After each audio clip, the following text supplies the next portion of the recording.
We all know how open and honest I have been with plastic surgery, body image issues. February 3rd is National Women's Physician Day, and I thought it was only fit to have my friend Mija, Dr. Khan, on Cheers, and I'm so happy to have her here. Dr. Khan is who did my boobs. Your background is so unique and impressive. I have known since I was like about 12 that I wanted to be a plastic surgeon. Proceeded to go to college at Cornell. You forgot to add what age that was. I graduated high school at 16. And she went to Cornell at 16. You hear that? That's crazy.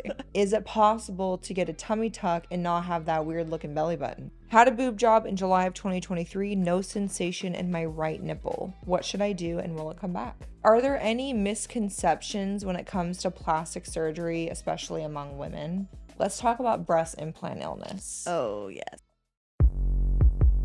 Hi, welcome to Cheers. I'm your host, Avery Woods.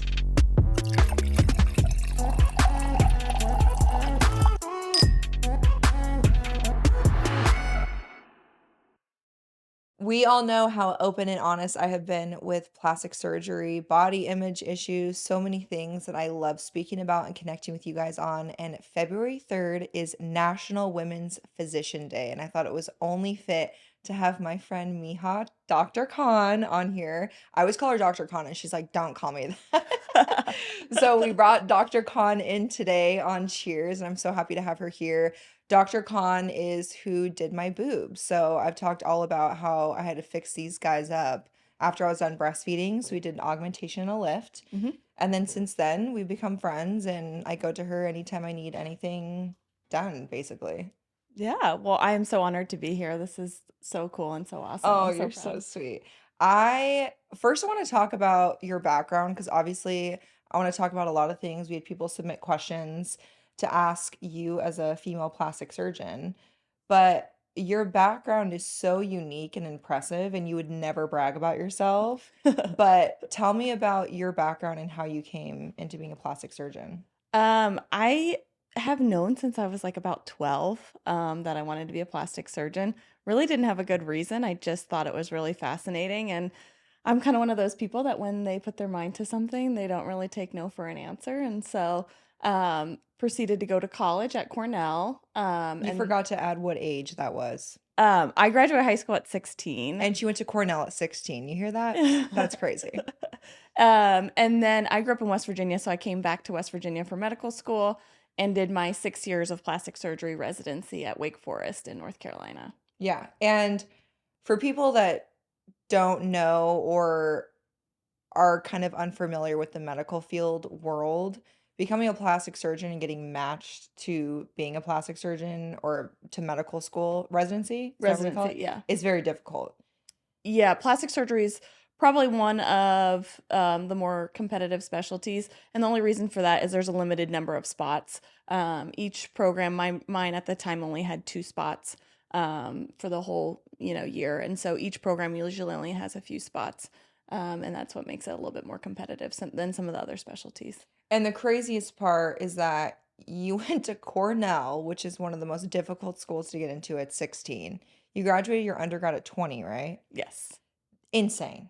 Yeah. Like that is, and we talked about this before because I remember when I first found out about this, I was like, what did your parents do? Because I think about my oldest is turning 15 next month, and I'm like imagining her graduating high school in a year and then be like, bye, you're off to college. And you had talked about the fact that your parents were really sad. Yeah, they really tried to convince me to take some time off between high school and college and just slow down a little bit, but I always had this goal in mind. And for me, at that point the finish line was so far away that I was just really eager to kind of get going. And I just remember when they dropped me off that like the look in their eyes was just like, are we really doing this? Are we really dropping our 16-year-old off? Which was like looking back, like I was so naive. I didn't know anything. My parents were great growing up, but we were very sheltered and like they just had a lot of rules for us. And so I got to college and I was like deer in the headlights, like where am I? Yeah,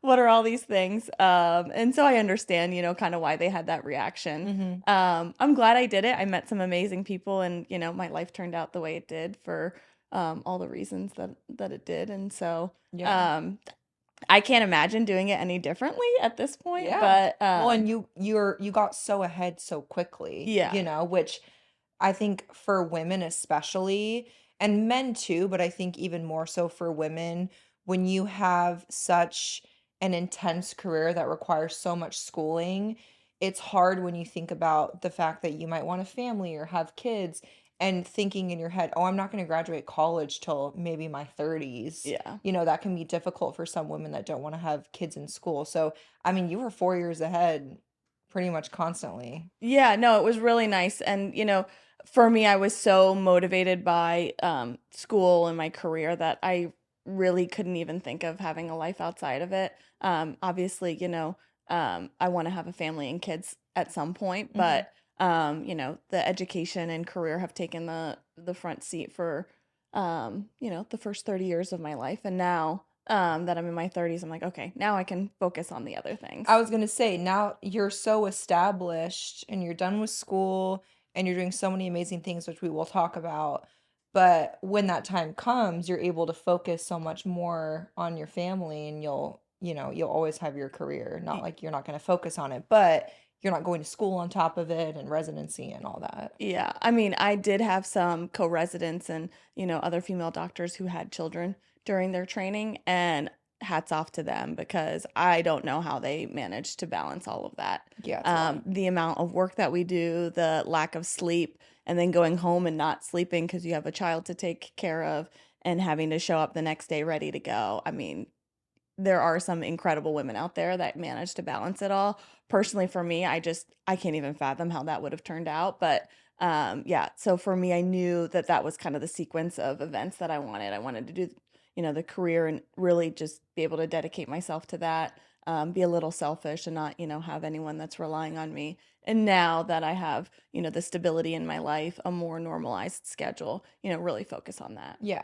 What drew you to plastic surgery? Why was it plastic surgery since such a young age? I think it's just a very fascinating field. I don't think the average person understands the scope of what a plastic surgeon does.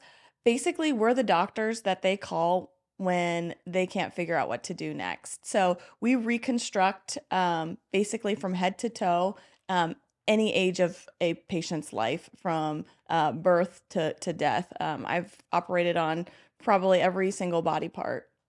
And when there is an issue of form and function, the plastic surgeon is called. How can we maintain the most amount of function and also make this look, as close to what the patient started with, whether it's related to a trauma, an accident, cancer, a congenital defect, or, something that the patient just doesn't like about themselves.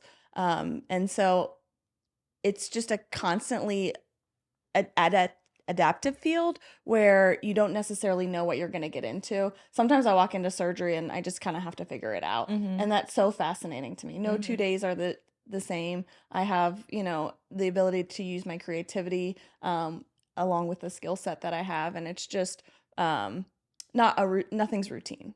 Yeah. I think too people also have a misconception about plastic surgery thinking it's solely cosmetic, whereas my background, I worked heavily with pediatric plastic surgeons when I worked in the PICU.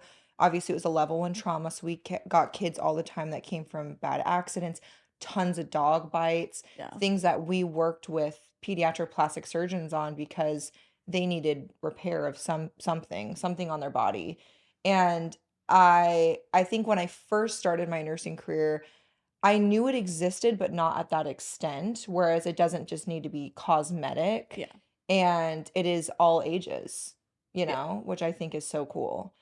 Did you ever have an interest in working with kids, or did you know? Yeah, no, I mean, what initially drew me to plastic surgery was doing mission work abroad. My undergrad background is in global health. Oh, I didn't know that. And in residency, I had the opportunity to do a couple of mission trips. Cool. And, just seeing the kids and doing the clefts and all of that stuff was what initially drew me to plastic surgery. Yeah. Just because it's so life changing and it's such a rewarding surgery to perform. I mean, it's a very functional, obviously aesthetically, cleft lips and palates Mhm. look different. But functionally, they have problems with eating, and it can affect their growth and their development. Mhm.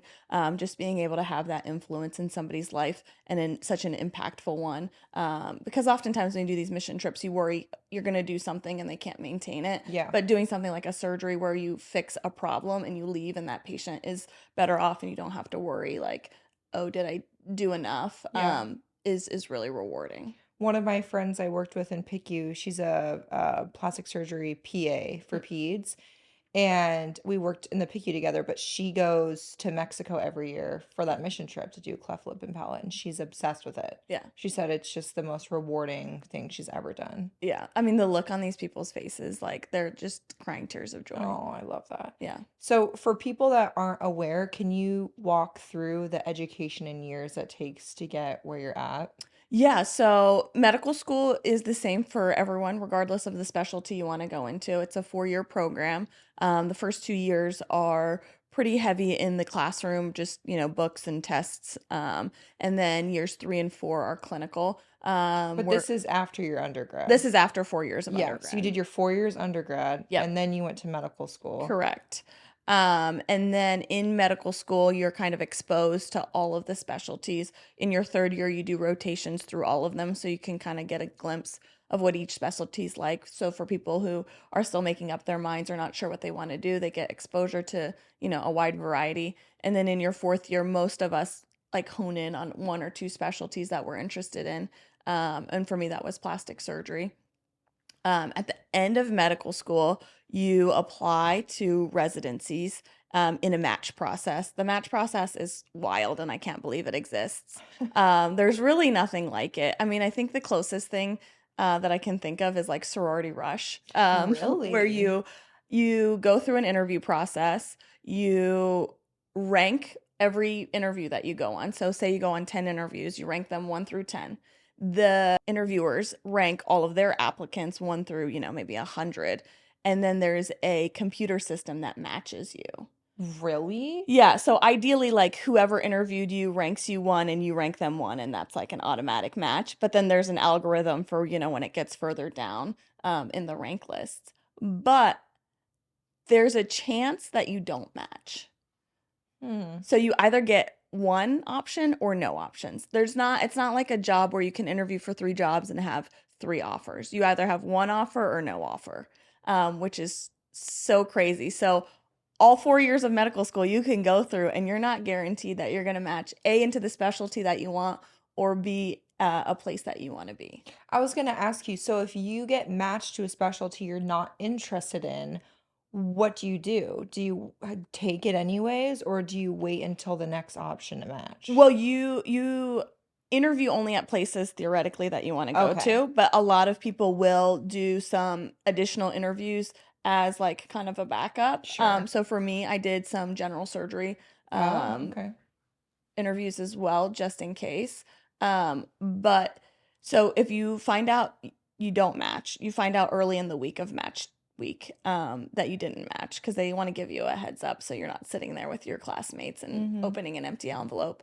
But then you can what's called scramble, and that's when any open spot that was unfilled you can apply for. And sometimes it does end up being in a specialty that you don't want to be in, Interesting. or it ends up being only for a 1 year tentative spot. And so you can go through that process for a year and then try to rematch. Dang, and it's like so much school. You want to do what you want to do, you Exactly. know? Yeah. Holy cow. So you finished residency, and then where did you start your career? I came actually straight out to Scottsdale. I was single at the time. I had never lived out west, and it was always something that I thought would be fun and exciting. So after I finished in North Carolina, I was interviewing for a couple of positions out west, and I landed in Scottsdale at the practice that I started in. Hmm. And that was back in July of 21. And that's where I met you, and that's when you did my boobs. And the way that I met you is actually so interesting because I obviously, with my nursing background, I'm so psycho about who I go to Yeah. because you just see the worst all the time in the medical field. And one of my closest friends, who's also one of your closest friends, is Abby, and I worked with her in the PICU for about 4 years. She's the most incredible human, and she was kind of merging her way out of PICU, trying to get into aesthetic nursing. Yeah. So she was working in the OR that you worked in, and she was like, I was weaning Stevie, and I mean, my nipples could literally touch my hips at that time. I had no elasticity left in my boobs. And I naturally had very big boobs prior, Yeah. which and then I nursed my kids, and that's just naturally what happens. And so I was talking to Abby about what I wanted to get done, and Abby had gotten her boobs done, and she was like, "You have to go to Dr. Khan. I work in her OR." And that's very telling as a nurse. Is like you can meet a surgeon, you can talk all you want and like Yeah. them. You don't know how they operate because you are asleep. Yes. So, from one of my closest friends who I knew was an incredible nurse, the fact that she watched your work and like saw what you did in an OR, she sold me. Yeah. And then when I met you, I was like, "Oh yeah, you're the one for me." It was like a match made in heaven. I love it. Yeah, no, I loved working with Abby. She was wonderful. At that point, she was kind of all over the place. She was in PICU, in our Mhm. OR. Oh She was yeah. just working so hard. And yeah, when she introduced us to each other, I was just Mhm. like, I think what's really important for patients to know is that there has to be a connection with you and your surgeon. Mhm. It is such a big deal. I feel like a little bit has like the tide has turned and people think plastic surgery and procedures are not that big of a deal.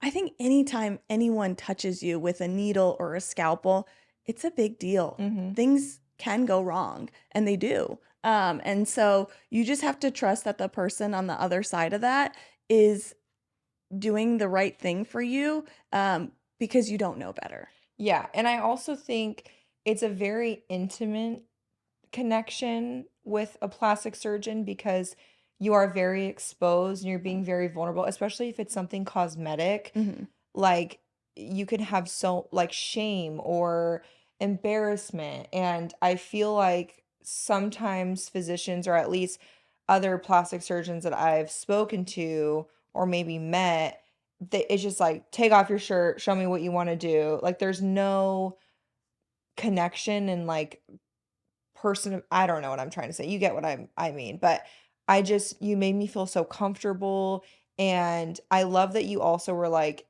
I was trying on different sizes and you're like that's way too big for your body, which I love that you did that. And you Yeah. also told me in the OR you tried a size bigger and you were like that's way too big. And I'm glad that you did that. Like cuz Yeah. you and I knew each other and we had talked about what my goals were and what I wanted. And obviously this was in 2022, I think. Hmm. No, or 2023? 2023. Yeah, cuz it's 2025. It's almost been 2 years. Yeah. March will be 2 years. And so I didn't know you super well, Yeah. but like you got to know me and knew what my goals were and what I wanted. So you trusted that the implant size that you put in my body was right for me and what my goals were. Absolutely. And back to your comment on vulnerability, it is so difficult to stand in front of somebody undressed and point out what you don't like about Yeah. yourself.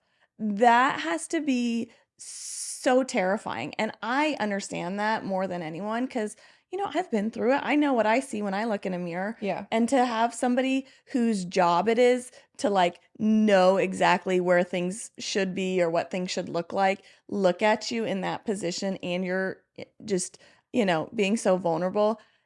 There's just so much that I think gets missed in those moments, where you're not hearing what they're saying or you're passing your ideals of beauty onto them. Mhm. And I think it's really important for you as a patient or client to make sure that that doesn't happen. Because too many times I have women come into my office and say, well, I went into this office and I wanted this, but they like talked me into this. And I woke up with something completely different than what Oh, I so many of wanted. my friends. So many of my friends will tell me like my friend Lindsay that was on this podcast who's her handles Scrub Hacks if you ever see her. Yeah, She's yeah, amazing. Her first boob job, she got the implants were so big, her skin lifted off her sternum and like she's had so many issues because of that. yeah. And I also think and I'm not saying male plastic surgeons aren't amazing and don't do great work, because a male plastic surgeon did my nose and he Yeah. did amazing. I'm so happy with my results. But there's something different about a woman understanding another woman's body, Yeah. you know? Absolutely. And I think there's a level of connection and a level of understanding that you have. Men don't have to carry breasts around. They don't understand what it's like to have them get in the way.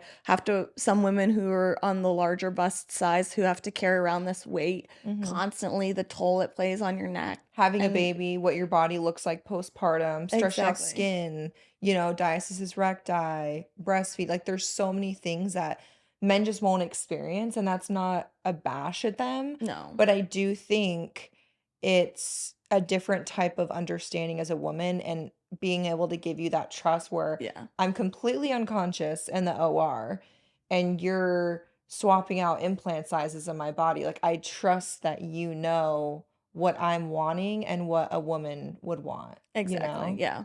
So I just think it's a little bit different. Yeah, and we just listen differently, you know? Yeah. We pick up on subtle cues and like, ask a little bit more probing questions, just to really understand, where are the nuances? Is there like an underlying insecurity? Is there something bigger going on? Mhm.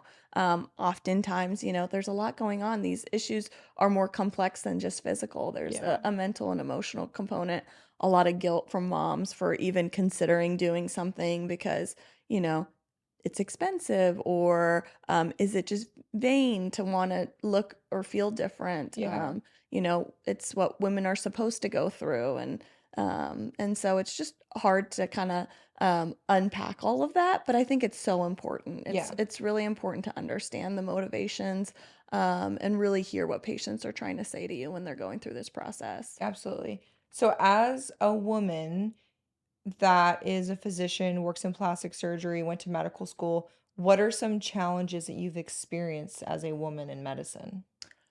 I mean, I would say even when I went through training, it was a very male-dominated field. I mean, it's just designed for men. I mean, it's designed to be cutthroat and competitive, and the women that did have children, it would like they got eye rolls when they had said anything about childcare, or you're in an OR, sometimes things happen unpredictably. It should be okay that you call your spouse or something and tell them, "Hey, things are running late. Like, we got to change your Yeah. schedule." That's just We life. got to It pick just up the kids happens. from Yeah. school. What do you want them to do Whatever. to be abandoned? Yeah.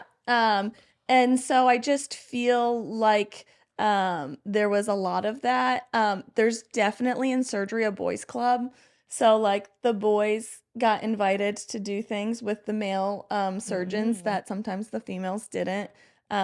Just because, obviously for optics, I get it. You're not gonna invite young women to go get drinks with you because you're worried about what the optics of that might look like. But you're told that you can't have it all. You can't have the career, you can't have the family, you can't have the kids. You'll have to compromise. And I feel like for most women that just like fuels them even more Oh, because lights a fire under their ass. yeah, because people that are in medicine, they're so highly motivated. It's like you can't really tell them no. No. And so I feel like it's changing. I will say it's changing. They are, working hard to change the culture and the dynamics, but like anything, it takes time. There's definitely that old school way of thinking. It's also you probably have to prove yourself so much more Oh, 1,000%. because of the male-dominated field. And this is just like a personal take, and might be a hot one, but I think that women come out of training so much more capable than men because they have had to endure so much more adversity. Whether it's like not being taken seriously by other staff, like I can't tell you how many times I got asked if I was a student, a physical therapist, a nurse, a janitor, whatever. No one, when I walked into a room, would be like, "Oh, this is the doctor coming to see me." Mm. And so, at first it bothers you. Yeah. Like you have a little chip on your shoulder, like, Mhm. no, they're like, "Oh, when's the doctor gonna be here?" And you're like, "Well, that's me. Mhm. And I'm here." And I worked And my ass off to be here. but they'd be like, "No, no, no, like the real one." And you're like, "That's still me." Still me. Still me. Dang. I mean, from time to time, I still get it today when I walk in, to a patient room, they're like, "Oh, we didn't realize you were at the doctor," if somebody, hasn't looked me up or whatever. Um, and so I do think we're more resilient when we come out. We're ready to endure more. And as a result, I think, we do a better job because we care more. We've had to put more sacrifice into it. There was a recent study that was published that said female surgeons actually have better outcomes than their male counterparts. Um, Period. so, I mean, there is something to that. We take our time maybe a little bit more. We're paying attention to detail. We're a little bit better at multitasking, whatever it may be. Those are just speculations. Those are not based in facts for everyone out there. But, those are my opinions. I think that we're just kind of take a look at things very, very differently. And again, I'm not saying men don't get plastic surgery. Men get Sure. plastic surgery all the time. But the majority of patients are females when it comes to plastic Yeah. surgery. And I do think that article is a testament to what I said before of women surgeons understand a fellow woman's body. Yeah. So it's just, I feel like different results. So I want to touch back on what you said about the the working mom situation, and I experienced this when I worked in PICU with doctors, female doctors I worked with. A lot of their husbands stayed home Yeah. because obviously you go to school for so long, you have an incredible job that you're able to support your family, you work long, tireless hours, and you need someone at home to help with the kids, whatever the case may be. And I experience that now, Yeah. getting David off the street. He's home with the kids. People have such an issue with it. Oh my gosh. Yeah. So it's just so interesting how it doesn't matter what field you're in, No, what your education is, if the roles are reversed outside of traditional roles, which I would hope in the year of 2025 we can like steer away from that. We are in a new generation. for sure. It's just crazy that it doesn't matter what field you're talking about, whether it's me being a social media influencer and podcast or you being a female surgeon. It's a lot of men don't like women in power and women that are educated and are able to support a family. Yeah. They're intimidated by it. Oh, absolutely. I mean, women, there's a reason that they've been trying to hold women back. Yeah, They know what we're capable of. And if totally. enough of us, gain power and, get the platforms that we deserve, things will be very different. Yeah. I think we're seeing it slowly happening. And it's just, yeah, I experience it daily. You're underestimated. People don't think you're capable. But I think it's just credits to all of us women out there that continue to do it, Hmm. and not care or, try to be the people that change the outlook and say, why does it have to be a certain way? Why do traditional gender roles still affect people? And I mean, I've experienced it in my dating life, in my professional life. It just doesn't make any sense. For sure. What, going back to your personal life, what have been the challenges that you've seen when it comes to meeting a partner, dating? Because we obviously talk about this off camera in your personal Yeah. life, but what do you think that you intimidate men? I think certain men, yeah. Those that don't have their own, self-confidence, and have good self-esteem, they're intimidated. Because traditionally men are there to provide and protect, right? And Hmm. so if you don't need them to financially provide for you, they are like, well, What do I what do do? I do? So I have to treat you right? Yeah. They're like, damn. And I think there's so much more to providing than financially providing. And Totally. women still want that. I still want that. Yeah. I want to be taken care of. Who doesn't want to be taken Absolutely. care of? And that doesn't mean money. It Yeah. means emotional support, Yeah. Like having physical support, support. get Yeah. me off, like there's so many things. But I was going to say too, imagine being as educated as you, as successful as you, and as hot as you. Like men probably sit across a dinner table from you and are like, I simply can't be with her because she's so out of my league. Well, yeah, that's very flattering. Thank you. You But know I tell you that all the time, it's so true, and she doesn't do anything but Botox. Can you believe uh, that? You're unreal.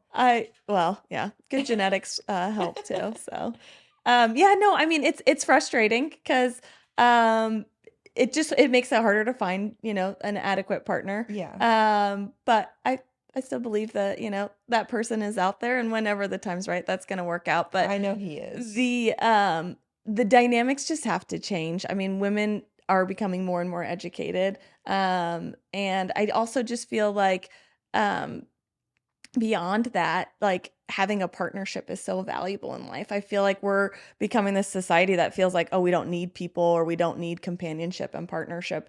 And, there's less and less people in my demographic, I feel like, that are looking for that or maybe waiting a little bit longer. And so, I don't know. I don't know if it's that women have gotten smarter and like, "Hey, I'm not gonna jump into this relationship prematurely in my Yeah, 20s and, really figure out who I am and what I want."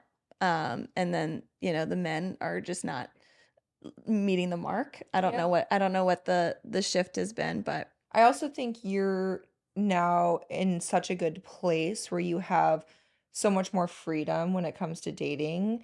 And I kind of want to go into where you're at right now with your career because you have a lot of exciting things happening. yeah. And that's the practice that you started at where you operate on Neon, you've since left and you're starting your own. So why don't you talk Yeah. about that? No, yeah. So I decided to kind of take this big leap and kind of change what I was planning to do. And I, really thought about it. I have a very specific vision of like what I think plastic surgery should entail. And I think the best way to do that was just to kind of start my own thing and start from scratch.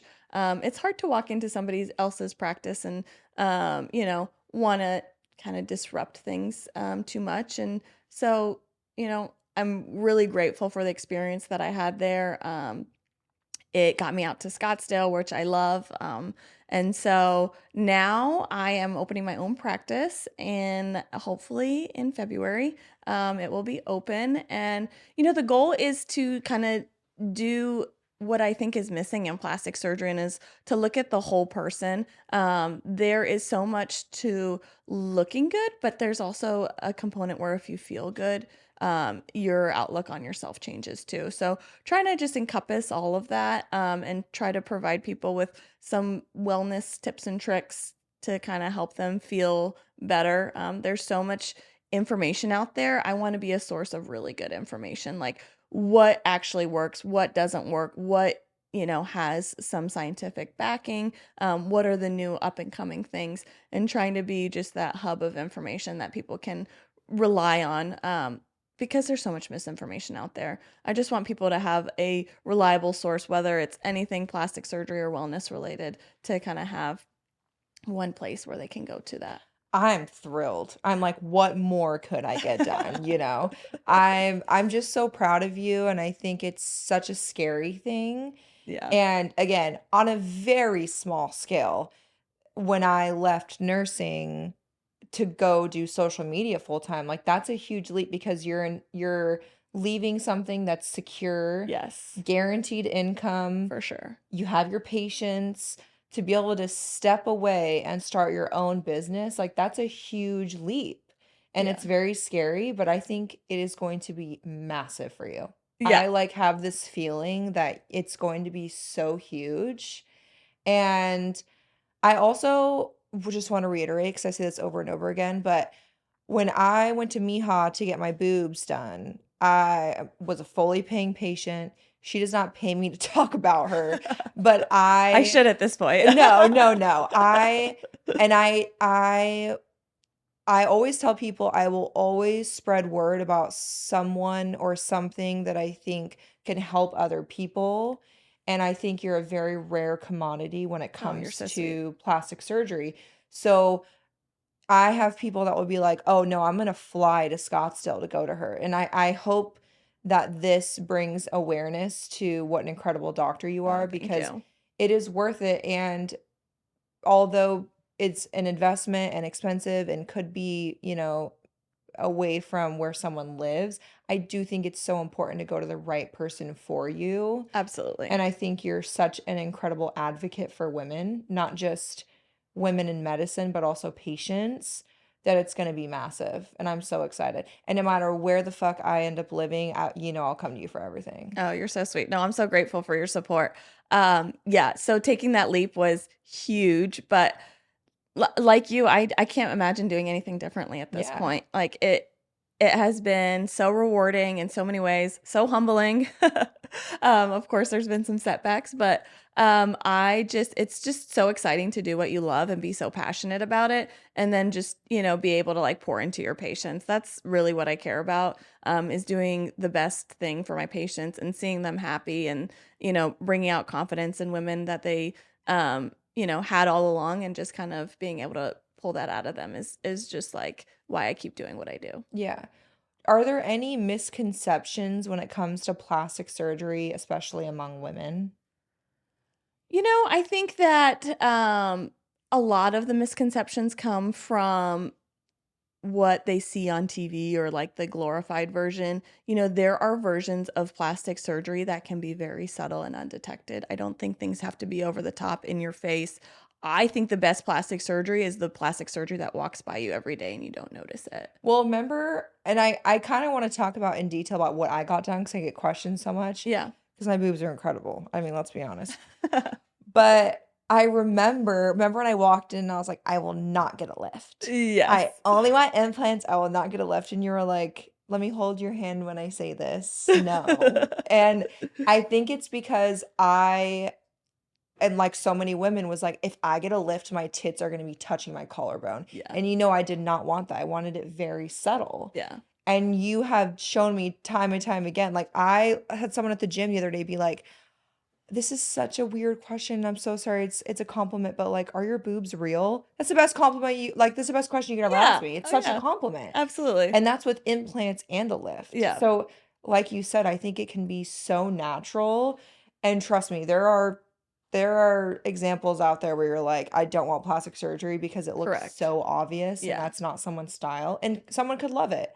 But I feel like a lot of women want work done that they can't tell was Yeah. work done. Absolutely. So with my situation, will you kind of like walk through, because you're going to explain it better than me, of why a lift was necessary in addition to the implants? Yeah, so a lift is necessary when the breast tissue kind of has fallen over the natural crease. All of us have a natural crease. It's where our breast, when we were young, our breasts develop on a certain point on our chest wall. And that has a very definitive crease. And when that tissue falls over that crease, it has a looseness to it, and it changes the position of where your nipple sits. And so when this happens, if you only put in an implant, it's actually going to further accentuate the low point of the nipple. It's actually going to push it further down until or unless you go so big that you fill up this space so much that it's kind of obnoxious and oversized. And so the only way to correct that is to remove the extra skin that has been stretched either from pregnancy or breastfeeding or significant weight change or just time and gravity. One of the things I tell my patients to do if they're curious if they need a lift is the pencil test. Yeah, you did that with me. I Can you remember. can you hold a pencil under your breast? And I sure could on both sides, baby. Yeah. And so if the pencil doesn't fall out, that's probably a good indication that you need a lift.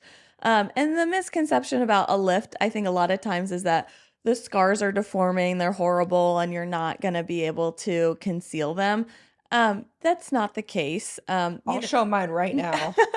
Also, I will say that was my thing was I told you, I said, I don't want the anchor scar Yeah. because I'm always in a bathing suit and I feel like I love a little underboob and I didn't want a big scar. First of all, you didn't even do that to me. I just Right. have a lollipop and you put my implant in that. Hmm. So that was really cool. I woke up and I was shocked. I thought I was going to have a scar under my boob and I ended up not. The other thing too is even if you did do that incision under my boob, my scars have healed to almost nothing that it wouldn't even have even mattered. I'll show right now and Scott can zoom in, but can you see that, Scott? With no nipple? I mean, that's crazy. It's literally like white and it hasn't even been 2 years. And I really didn't do much scar treatment, to be honest. And I mean, it just amazes me. Like, you're gifted. A lot of it is picking the right size. I think a lot of people who go bigger, it's harder to do a lift. When you're talking about a augmentation and a lift, you're doing two things that are kind of contradictory. A lift is tightening and compressing the breast, and an augmentation is expanding it. So the bigger you go, the less tight you can get. And if you do try to tighten it, that's when the scars widen and stretch and become, Mhm. unsightly. And so it's all about finding that balance. And there are scar treatments that people can do that are really helpful. And I think it's just really important to talk to your surgeon about those things. There's a reason they're recommending a lift, whether it's a lollipop or an anchor. It just depends on how much extra loose skin that you have. Mhm. If we can get away with less scars, that's obviously what we want to do. But you have to listen to what the patient is saying too. And if you want, a more youthful breast, and the only way to get that is with a lift, then, that should be taken into serious consideration because otherwise you'll For be sure. unhappy. For sure. And like I was talking about before, had naturally really big boobs before I had kids. I was a 34 double D. So obviously with gravity, expanding with pregnancy, breastfeeding. I mean, I breastfed Stevie till she was 14 months old. So Mhm. a very long time. And I just had I needed to fill that space, Yeah. because I lost all of my volume. And so that helped a lot. And we did a 330 cc. And I remember you said because it's so funny, my left boob was the one that Stevie prioritized. She loved Mhm. nursing from that side. So it was much bigger. And so you had told me you took some tissue out to kind of even it out, Yeah. which is why my implants are the same size. Because sometimes people have different size implants. Right, it just depends on the level of asymmetry. It was enough that, we needed to do something about it, but, not quite so, asymmetric that we had to go different size implants, Hmm. and that's one of the reasons in surgery, sometimes it takes longer for some patients versus others because we do have to trial different sizes. We sit you up, while you're asleep and look at everything, Hmm. see, where the implants are sitting, make sure they look, as symmetric as possible. Yeah. I remember being in nursing school and I sat in on someone getting a boob job, and I will never forget when they were strapped to the table and they sit them completely up like they're standing. And I was like, what the fuck? And the doctor had me like stand back and tell them if they were even or not. And I'm like a 21-year-old nursing student. I'm like, yeah, you look great. Like, I don't know what to say. Yeah. But it's so interesting. I can think about myself in surgery just like Yeah. completely asleep. You had some options to get some very vulnerable content of me in there. What do you think is a woman's way of approaching patient care in comparison to a man? I think we just go in with a little bit more compassion and empathy. A little less quick to judge, a little less quick to insert our own opinions. I think oftentimes men come in, either dismissive or wanting you to see things their way. And so, as a woman, I feel like I'm very open to hearing them out, and then kind of trying to lay the expectations a little bit more gently than just saying, "No, this is what we're gonna do, and this is why." Yeah. Trying to make it make sense. Um, Whereas I think a man's approach is a bit more harsh. Yeah, I've had actually personal friends that have had experiences with male plastic surgeons where they want to get their boobs done, and they kind of explain what they want, and they recommend the most massive implants for Yeah, these women, and that's not what they want. So then they just wasted consultation fees yeah. by booking that, and now they want to go to someone else because in the moment when they're saying that and they're not hearing what the patient has to say, why would they want to be unconscious in surgery with you when you're explaining what they should do and they're not wanting that? They're not going to trust you to operate. Oh, absolutely. And I think that's a lot of what I see is just that kind of insertion of your own ideals of beauty. It doesn't matter what I think is Yeah. beautiful at the end of the day. I mean, I have a certain limit, right? Like I'm not going to do something that's going to harm you or cause you problems in the long run.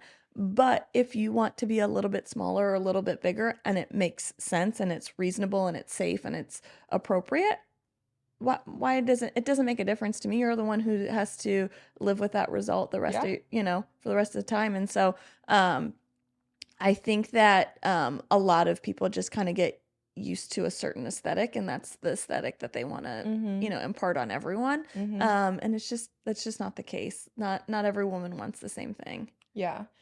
What do you think is a healthy work-life balance and a way to have both, right? A very successful, educated career, but also family life at the same time. I think it's hard. It's hard. I mean, I'm guilty of it. I take work home with me routinely. It's just hard not to stop caring and, Mhm. worrying about people. And, you do a surgery and there's a lot of unpredictability. So you're concerned that, did everything go right? Are they going to heal well? Are they going to be happy? But that's Um, one thing I love about you is that whether it's myself as a personal friend or also people I know that have gone to as patients, is you genuinely check in and make sure that the person is happy. yeah. And I love that. And I think it should be more like that in plastic surgery. Yeah, I mean, that's for me, that's like the joy of it is like seeing somebody so happy. And so until I get that, confirmation that that turned out the way they did, because, you always worry, did something get lost in translation? Did I understand, what their goals were? And you try to really ask pointed questions to make sure that that happens. But back to your question on maintaining balance. I mean, it's hard. I still struggle with it. I have been so focused on my career for so long that it's hard for me to take a step back and be like, okay, now it's like time for me, time to like, tune out. But I've found new hobbies, which I didn't have time for hobbies before. So it's been very cool to explore and find new things that I enjoy doing. But for me, it just comes down to surrounding myself with people that I love, whether it's my friends or my family, and then just doing things together, experiencing things, Yeah. going on trips, hanging out, grabbing dinner, trying the new restaurants, whatever it is. Yeah. That's kind of how I try to find balance. And you're on a bit more of a set schedule now where you have weekends off. You're Yes. Monday through Friday Yes. and you're done at what, like 5? Usually, yeah. Typically, it depends. Some surgery days go long, but I mean, these days, if I'm done after 6, it's an exception. So, Yeah. yeah. So that's been really nice. Setting boundaries with my schedule is really important. I'm very guilty of not saying no to people, so I find it hard to just draw those lines. But doing so has kind of given me more time to do things that I enjoy: working out, being active, Yeah. traveling, all those things. Well, and I will say, because I know how much you want a family and to find your person, and you will. Yeah. It will happen. But I will say, I think there's such a benefit to you being done with school, opening your practice, having more of a set schedule. That's like, although it's very different, it is like a Monday through Friday, 9 to 5 situation, which a lot of working moms have. And I Yeah. feel like that is going to be so nice and Yeah. relieving for the time when you do have a family, Oh, absolutely. where, when your kids are in school, you can go pick them up after school when you're done with surgery or whatever. Like, there Exactly. are obviously pros and cons, but I think there are much more pros in the situation that you're Oh, in. for sure. I mean, I set my schedule. I mean, I could, take off whatever day I wanted and Yeah. rearrange my schedule if needed, which is so nice. It wasn't like that prior to Yeah. coming out into practice. So, Perks um, to having your own practice. exactly. Yeah. So, I'm looking forward to this next chapter. I think it'll be an exciting one. There's a lot of new things that are going to happen, and Mhm. just grateful for your support. Oh, you're so sweet. What do you think is changing in the field for women, both as patients and surgeons? I think as patients, what is changing is we're not scared to do little things as much anymore. And I think that we're going to find ways of slowing down the aging process. And we're going to be more proactive in, doing the Botox and filler when it's appropriate, or doing the lasers and the other treatments when we can, so that we're slowing down aging and we're not worried about, what are people going to think or whatever. Which I think that is one of the positive sides of social media, I agree. is people the thousands of messages I've got, after getting my boobs done or my nose done, when I talk about how long I've wanted to do it. Yeah. And a lot of women are in the same boat, but they didn't see or haven't experienced that. And so they're really scared and they're like, you made me take the leap. You made me go do my consultation with Mija. You made me want to go get my nose done. Because if it makes you feel better, go do it for yourself. Yeah. And so the fact that that's becoming more normal now, I think is a good thing. Yeah. I think that that is, you know, with the good comes the bad too. So, there's the other end of the spectrum where people are overdoing it, but Yeah. I think that's getting reined in. I think that was maybe a product of COVID and having too much time on our hands. Also reality TV. Yeah. Yeah. But I think that that's ultimately the goal. Everyone wants to just look and feel their best, and I think it's not so taboo to want those things anymore, and I think that's so positive. I think that, the body positivity and all of that is huge because, yeah, every one of us is insecure. Give me the name of one person who's not insecure about something, about themselves. Totally. And so being able to talk about it more openly and have, people that have either maybe shared that experience or gone through it themselves is awesome. And like Yeah. people like you who are so candid about the experience because then it doesn't feel so foreign when you go through it.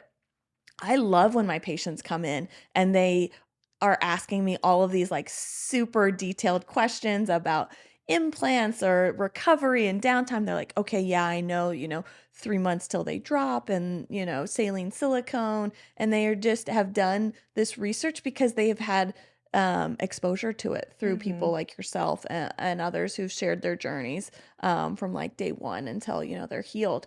And so I think having that information out there is huge. Totally. Um, I was gonna say we have so many people that submitted questions, so I'm gonna go through those all with you. okay. But before we get into it, I want to ask, is there any advice that you would give women that are wanting to get into the medical field? I feel like the medical field is changing a lot. There's a lot of red tape around it and, a lot of things have come into light about, insurance companies and all of that. Don't let that deter you. If it's medicine is truly your passion and it's truly what you want, don't let anyone tell you you can't do it, you can't have it all because it is possible. There's so many of us out there that have gone through it and are so grateful. I honestly cannot imagine doing anything else. I am so happy and fulfilled and I would wish that for anyone. So, I'm always happy to be a resource to people. I think finding people who view life and career the same way as you is really great. I've had some amazing female mentors along the way. And so find those people in your life and use their guidance. There's nothing that replaces experience. And so just, do what's going to ultimately make you happy and don't let people discourage you. Yeah. I I know for a fact 'cause I kind of look through these questions. So the first question I want to ask you because I know everyone's going to want to know. Let's talk about breast implant illness. Oh, yes. Because that is I'm asked still to this day, have you experienced any symptoms of that? And I'm like, "No," but we had talked about this so much Yes. before because I also expressed my concern, and before I got them done, I talked to the implant company, Uh-huh. and they also went through it. So, can you kind of go over breast implant illness? Yeah, so breast implant illness, for those of you that don't know what that kind of means or entails, it's a constellation of symptoms that mimic autoimmune symptoms. So, joint pain, fatigue, brain fog, memory problems, muscle aches. They're very non-specific. Some people get rashes, and they go through some testing, they go through lab work, they go through imaging. Nothing really is coming back. They can't find a diagnosis for why they're feeling that way. And so these women wonder, hey, is it my implants? Are my implants producing some of these symptoms? And they'll go on to have them removed and they'll feel better. And we really don't have any sort of blood test or scientific link that connects these symptoms to the implants. What we do know is that over time, for whatever reason, these women and their bodies don't agree with the implants. It's Mhm. like developing an allergy Mhm. over time. This is completely my opinion. This is not based in any research, so I don't want people to take this the wrong way. I think that it comes from a kind of multifaceted exposure to different environmental factors. So I have never seen a population that's had such a high level of autoimmune. Like everyone's got food intolerances. Lots of people are on thyroid medication, lupus, rheumatoid. Those are just becoming fairly common diagnoses.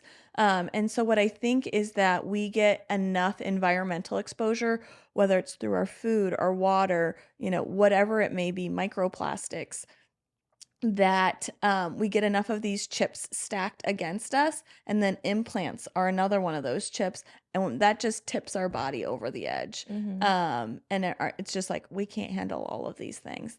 None of these things are meant to be in our body, and Yeah. we have too many. And so by removing one of those exposures, your body's able to reset and feel better. Mhm. So do I think it's the implants themselves that are making people sick? Not necessarily. But do I think it's real? Absolutely. You can't explain people feeling better. Well, and what the implant company talked to me about on the phone before I got my boobs done, because I was asking them a shit ton of questions. And they were saying that there were certain implants that people were getting that were linked to certain things like lymphoma. Mhm. Those have all been recalled. Those are Correct. not implants that can be used in women's bodies anymore.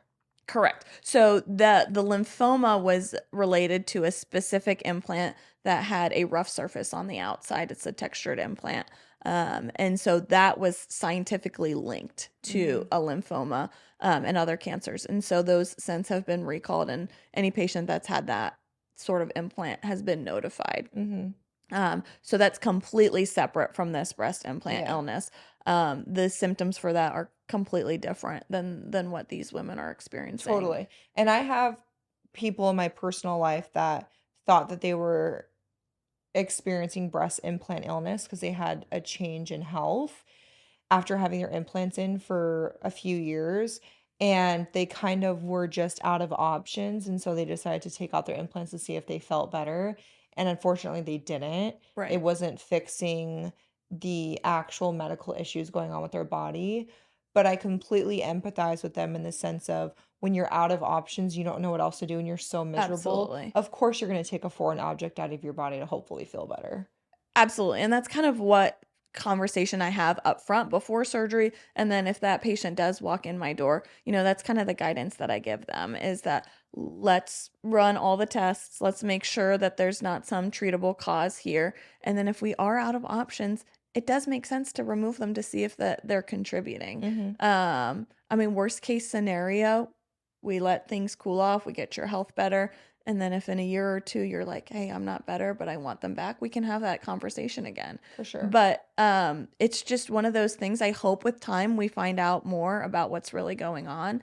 And it's just like what's hard is there's no specific type of implant that's associated. It doesn't matter if it's saline or silicone, doesn't matter if it's over or under the muscle. Doesn't matter how long you've had them in. Some people experience symptoms pretty quickly in a year or 2.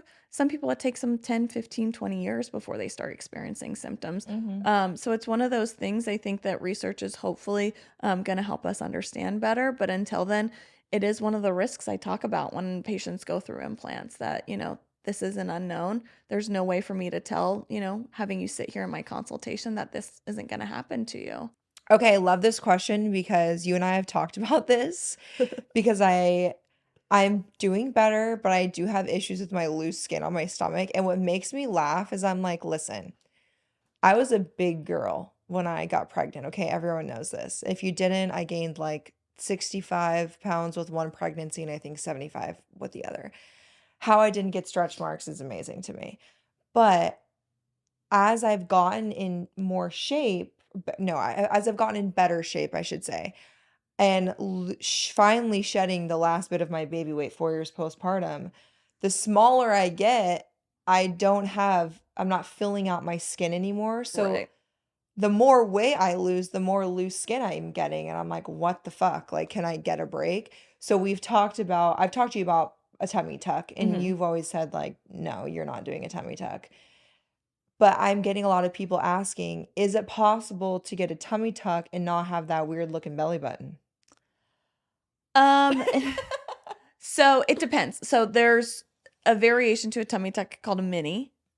where we don't make a scar around your belly button, but it's a limited result. In a mini tummy tuck, you go just to the level of the belly button and just pull the skin below the belly button out. So you don't create that scar around the belly Wait, button. how far is that scar? Is that a hip to hip scar? It's the scar is still the same. It's only called a mini because you're not Mm-hmm. going past the belly button. The problem with that is you can only do the muscle repair below the belly button. So if you have any muscle separation Mm. above, it doesn't treat that. And then if you have any loose skin above your belly button, it doesn't treat that. So it's very limited for like an ultra thin patient who doesn't really have a lot of laxity above the belly button, and it's all just kind of down low. Mm-hmm. But otherwise, there's really no great way to do a tummy tuck without creating that scar around the belly button. There are techniques that we do in surgery that help make that scar less visible, but you know, everyone has their belly button tricks. But Well, I wouldn't I say anyone's look, yeah, natural. Well, that's what natural. I don't think that they're concerned about the scar. I think it's more so it doesn't look like a natural belly button. You Yeah. know, it just looks like so tiny. Like you can look at someone and say, "Oh, you had a tummy tuck." Yeah. You know, which I don't think it's a bad thing, but I think a lot of these women, like I was saying, they want a subtle Yeah. result. But when I mean, you were telling me that I think we were talking about this, how you had someone with like a mole up here or something, and it was like cut off because they pulled the skin so taut Yeah. that you have to make a new belly button, Yeah. or else you'd have no belly button. You'd look like a weirdo. Yeah. Exactly. That's the only other option. You walk around no belly button. Hey, no belly button, how's it going? All right. Your least and most favorite surgery to perform. Ooh. I have a lot of favorites. A tummy tuck is such a good surgery. I mean, it's just like so Really? transformative I to was like gonna take say, all that skin off. yeah, It's massive. Also, same thing with like a breast reduction when you just like massively reduce breasts and they're like cute and tight and yeah, perky. It's so satisfying. So those are probably like my two favorites, just because they're just life changing. yeah. I guess least favorite is probably a thigh lift. I've never even heard of that. Yeah. Most What? most patients, it's Scott's usually like, could I get that done? um, it's mostly for patients who've lost a lot of weight. It's a inner Mm. thigh lift where you have an incision kind of starting at the top of your knee all the way up into your groin, and you pinch all that skin of your inner thigh out. How many sutures would that take? Oh, it's a ton. It's just a hard area too, because when you're suturing in the groin, it's like it's Yeah. just not fun. And the scars are, pretty visible when you're wearing shorts. And so Mm. I don't know. It's not my favorite. What surgery takes you the longest? Would it be like a full mommy makeover? Yeah, I would say a typical mommy makeover takes between like 5 and 6 hours. I try to limit my surgical time. I think that that's one of the things that I'm really cautious about is like not doing too much surgeries. I don't think anyone needs to be under anesthesia for like 8, 10 hours No, for that's an crazy. elective procedure. And so I try to, tell people, what can we do safely within a reasonable amount of time just to, keep you out of harm's way. Longer you're under anesthesia, higher risk for complications Yeah, and things like that. I But love I that. think a mommy makeover, facelifts take a 4 or 5 hours too. God, it's so amazing and like like you can do all that. Isn't that Yeah. crazy? I Yeah. mean, for you, it's just like every day. I know But like it's you kind could of nip and weird. tuck me all day. Yeah, it's kind of weird to think about. Like, I mean, if I think of it at like a very organic level of like actually what I'm doing, I'm like, oh, that is kind of creepy and bizarre. You could change my entire body head to toe. It's insane. All right. Do you suggest waiting to get a breast reduction until after you have children? That's probably one of the surgeries that I say no, you shouldn't wait because women who are in that position where they're considering a breast reduction, their breasts are already so huge. To then go on and have a Oh, pregnancy and have them painful. even bigger Yeah. would be so painful. Yeah. The only caveat is if you're really dead set on breastfeeding, that's the surgery that you're most likely to have issues like mechanically Why is because that? we basically dismantle the breast completely. We only leave a very small area connected to everything. Mm-hmm. Um, That's the area around the nipple and stuff. So there's a chance you're able to breastfeed. I've had some women who've had reduction be able to breastfeed, but it's really disruptive. And so there's a chance that you wouldn't be able to breastfeed. So if that's really important to you, Mhm. I kind of go through those things with them and see kind of, risk benefit. Is it more important for them to Yeah. get this weight off, or is it more important for them to breastfeed? And I think kind of piggybacking off of that, because I know a lot of women ask this, is implants before pregnancy. That one I'm a little bit more cautious with, only because your breast changed so much, and it just depends, like, getting pregnant and having a baby sometimes can take time, so if you're not thinking about it in the next 1 to 2 years, I say it's reasonable to have that result because then you can enjoy it for some time, but as long as you know that after you're done having kids, you're gonna have to have an adjustment, it's gonna look different, and it's also better at that initial surgery to go, maybe a touch smaller to give your breasts a little bit more room to have some changes with pregnancy because you Mhm. don't want them to get so big and so stretched out that, at the next surgery, they're like a reconstructive procedure. What about for breastfeeding? Because I know there's an under and over the muscle option. Does that matter when it comes to the ability to breastfeed? It shouldn't. So either way, you're going under the breast tissue, as long as you're not disrupting any of those ducts that drain the breast tissue to the nipple, you should be okay. So that's why in those patients, I don't typically love the around the nipple incision. I go Mm, underneath. mhm. That way I avoid all of those connections. I'm not creating scar tissue around that area. And so either way, under or over the muscle, you still can breastfeed. Saline or silicone, one is not more harmful to the breast milk. I think that's really important to know. The silicone doesn't leach out into your breast tissue and Mhm. and get transferred to your infant in any way. That would Mhm. be horrible. Yeah, for sure. So Can you raise the nipple higher without boob implants? yeah, that's a lift. That's a full lift. Yeah. Okay. So you can do a lift without implants for sure. And that's how you change the position of the nipple. What surgery would you never get? Ooh, that's a good. Oh, BBL. I had to think about that for a second. Viens, viens. Yeah, sing it, Scott. Um, yeah, I can't picture you with the BBL. You No. know, I saw someone the other day. Here's my thing. When women go on Ozempic and they have toothpick legs and Yeah. then they get a BBL, your legs are gonna snap in half. Yeah. You're like it's a contradiction. Like you can't, it's just crazy to me. Yeah. Okay, actually I don't know this. BBL, because there's like fat transfers you can do where you Yeah. can like suck fat out of your stomach and put it in your ass. Is a BBL an implant? No, BBL is when you do that fat. Oh, okay. But can't you put butt implants in? I would say the majority of plastic surgeons will not put in butt implants, Okay. because unlike your breast, you're constantly sitting on that area. It's not like the cleanest area, so infection, extrusion, all of that is like a lot more likely in that area. Where's the incision For that, for a BBL? the BBL, because you do it with the fat, it's just little Like tiny pokes, little. the like liposuction little holes. And is it like under your ass Yeah, cheek? usually on the underside. What? I know, I'm like kind of But surprised. that's why those patients, they have a period of time of like 3 months where they can't sit. Yeah, don't they have like sit on a donut or Yeah, they have a something? little donut pillow that they have That's to sit on. crazy. Can you imagine me dropping my kids off at school sitting on that in my car? It's actually insane. Someone No. did ask me if I had one, and I said, thank you, but no. Yeah. And Miha would tell you if I did. Yeah. She did not, guys. No. Okay, what are some scar treatment recommendations that you have? So I think it's really important to treat scars from the beginning. I think some people try to treat scars a little too late. So, Remember me?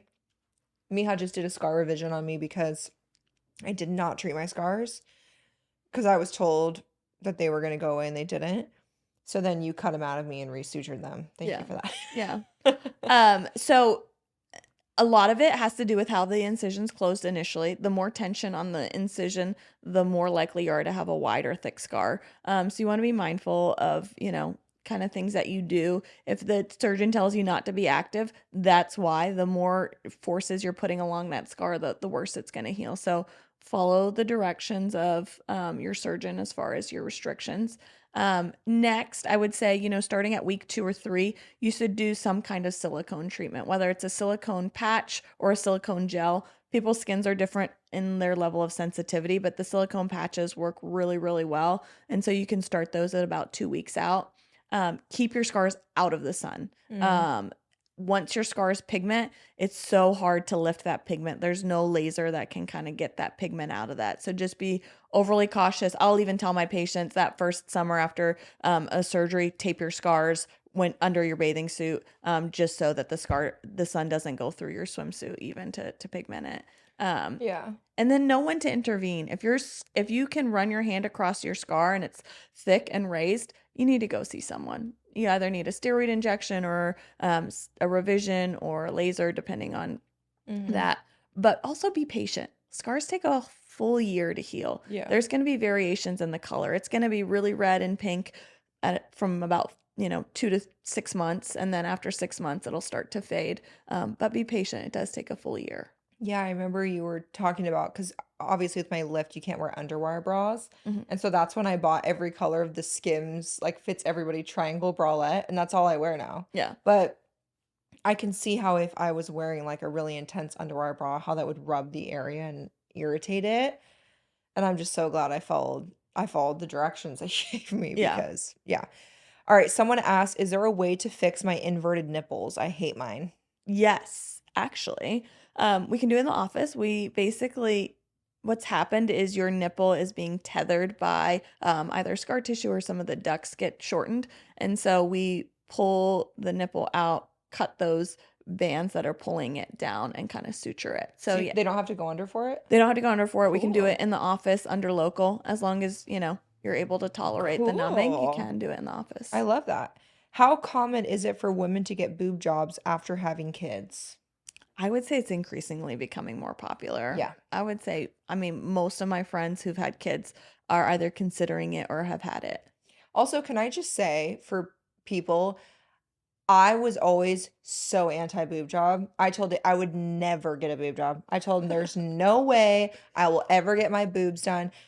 Of course, I said that because I was a 20-year-old with a banging bod and 34 double D natural boobs that Yeah. weren't saggy, like you don't know what your boobs are going to look like postpartum Oh, and when you're done absolutely. breastfeeding. And when I looked at myself in the mirror and I didn't recognize myself, it wasn't for anybody but myself. My husband wouldn't give a fuck. I don't care what people's outside opinion is because I'm wearing clothes Yeah. to everyone else. But like for myself, I was like laying down to the side and my bottom boob was like a cereal bowl. It was so saggy and it made me really insecure. And so I just laugh at myself that, 10 years ago, I was like, I would never, ever get implants. Yeah. Best thing I ever did for myself. People are also asking the average cost for implants. It ranges, and I think it depends on your location and things like that. The costs that we have to manage, obviously there's a surgeon's cost, there's a cost of implants, there's a cost for the anesthesia and the OR. I would say in Scottsdale, a typical breast augmentation is probably around $10,000. Yeah. With a lift that does bump it up anywhere between like 15 and 18. Mine was $14,440. Yeah. And I remember that because I have weird photographic memory and I remember looking at the paper. But my implants were like 9,500. My lift was like five. Yeah. So that's what I paid. But that was also 2 years ago, and I feel like prices are going up. Yeah. But in comparison to some of my friends that got it done in Beverly Hills, they were paying 25K. Yeah. They're paying $10,000 more. And to be honest, my boobs look better. Just saying. Had a boob job in July of 2023. No sensation in my right nipple. What should I do and will it come back? So it's been like a year and a half. That's a tough one. There's a chance it'll come back. I typically say, at a year, 18 months, your sensation should come back. Unfortunately, there's nothing you can actually do to enhance it. What happens is your nerves come from the outside of your breast, and sometimes those get stretched by the implants. Obviously, the larger the implant, the more likely you are to have stretch on those nerves. And for some people, those nerves just don't recover. Yeah. I would be less optimistic that that's gonna come back. Yeah, mine took like a year and a half. I Yeah. would say like 18 months to come back, but I still have my stitch around my nipple, my areola. And for those that don't know, the reason it's there is because Mija was explaining to me that if you take it out too early, your nipple can expand, like your areola can expand in size. Yeah, basically the force of that implant behind it kind of puts pressure on it enough that it'll stretch a Yeah, little bit back. The stitch is harmless. I mean, it doesn't cause a problem. It's one that can be taken out if we need to. If not, people leave it in yeah, indefinitely. It's not going to cause any for sure. issues. Someone also asked for you to explain the difference between implants and a fat transfer in your breasts. So implants, have a formed shape. So you can more definitively go in and say, I am adding this to what you're starting with, and it has this shape, so you can expect X outcome. Fat is a little less unpredictable. So you have to remove fat from an area and transplant it into the breast. For that fat to stick or to take, needs like good blood supply and blood flow. So there's a Mm-hmm. limit to how much fat you can transfer at a time that's going to stick around. Um, and also the fat is injected like almost like filler into the breast. You just kind of fan it in. And so Yeah. there's not a definitive shape. It's really good if you have like a very focal area where you need volume. So for most women, it's like the upper half of their breast. You can Yeah. add some volume there. Some of that fat will melt away. And then if you have any changes to your weight afterwards, that fat is going to respond just like fat other places in your body. So, although it is a great alternative to implants, it can't ever look the same as implants. And can't your body absorb that fat Yeah, too? So it's just gone. it will absorb a portion of it. Yeah. Yeah. Someone also asked, because we kind of touched on this, but can you explain the difference between getting an implant over and under the muscle and why you would do one or the other? I typically do all my cosmetic augmentations under the muscle. It is just a more supportive pocket in my hands.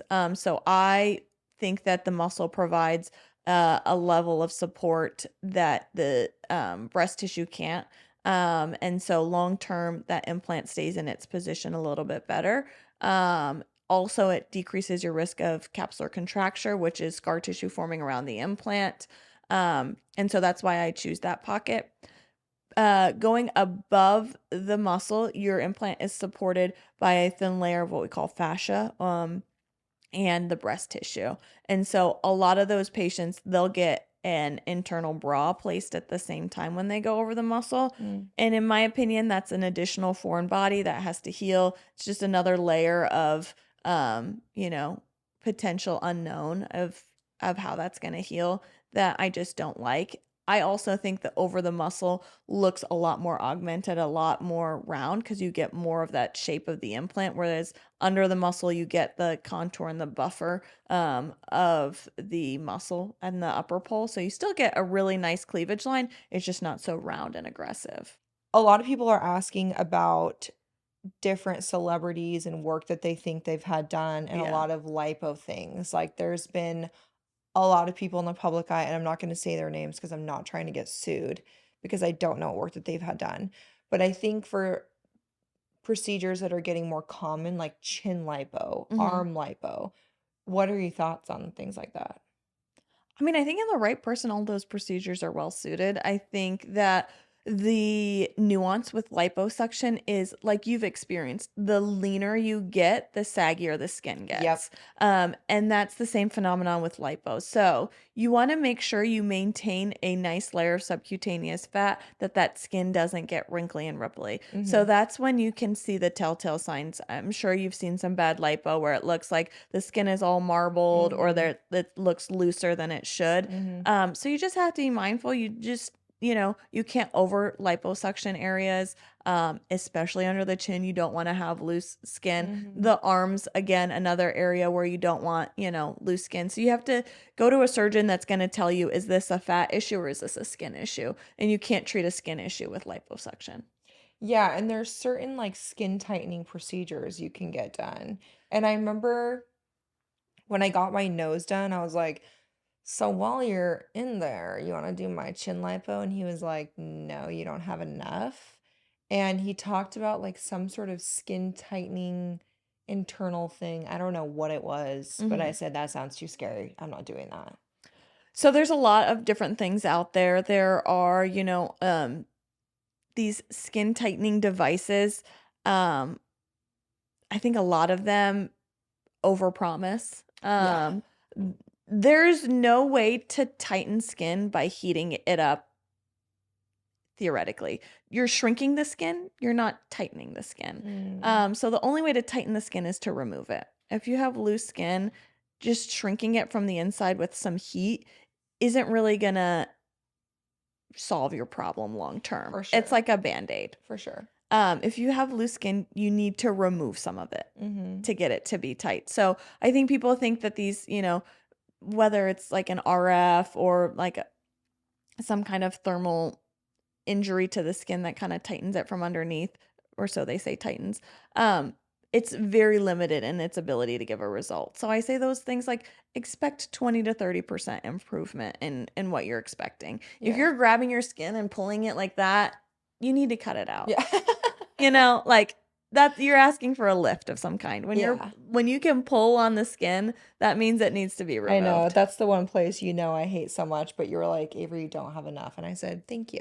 Thank you for Yes. making me feel better. Yeah. But it's just genetics and certain things in a woman's body you can't change. And that's okay. Curves are in, people. Yes, curves are in, and let people say no to you. It's okay. That means they're Yes. giving you sound advice. Yeah. Also, they're complimenting you. They're saying that you already look amazing. So listen to Exactly. them. Well, thank you so much for being here. Thank you Oh for my being gosh, such this an is so open awesome. book. And Thank you. so many people were so interested in this, and I'm so happy because I think what used to be so taboo is now normal, and I think it's healthy for people to hear it from an actual plastic surgeon. Yeah, no, I love being a source of good information. So ask questions anytime. Happy to answer them. And happy almost National Women Physicians Day. Thank you. I Thanks think for that's what it's called. Yeah. I love you so much. I Thanks for love you being too. here. Hope you guys enjoyed. Cheers. Cheers.